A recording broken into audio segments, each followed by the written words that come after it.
In the Sarnia Canadian Observer of July 18, 1925, there was an article headlined, "Dapper Young Villagers of 1875 Didn't Wear Balloon Trousers, and they didn't have any 8-lunged gas contraptions." What was it like in the Point in 1875? Let's listen to an old-timer as he tells us. Back in 1875, I must have been about 18. Grew up in the same home that I live in nowadays here on Michigan Ave in Point Edward.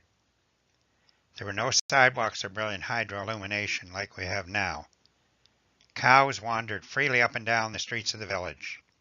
Sailing vessels by the dozens docked at the Point, with cargoes from every port on the Great Lakes, carrying everything from hairpins to horseshoe nails. Back then, we did not wear those newfangled balloon trousers you got on, that red bow tie, and those crossword puzzle socks. Nor did we take our lady fair out riding in a balloon-tired four-lunger over the smooth village roads that are the proud of the board of the works nowadays. No, by golly. When I was 18, we would hitch up the best horse in the barn, if father wasn't using him, and bump over the corduroy road to the home of our lady love. In many cases, that home was still surrounded by primeval forest. Michigan Avenue was the main street then. The majority of the houses in the village were built along this road. No sidewalks to guide our steps as we walked with our lovers. No street lights to illuminate the sly kisses we would steal now and then. Often the reflected rays of the moon would find their way through the trees, and unwary lovers would provide enough gossip to keep the neighborhood busy for several days telling about what they saw or thought they saw. Back in those days, when one strolled across the village street, he was in no danger of being run over by a fast-speeding motor car.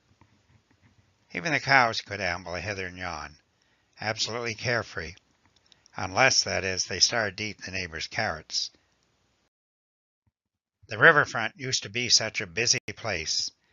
The Grand Trunk Railway Station and the ferry docks were situated there.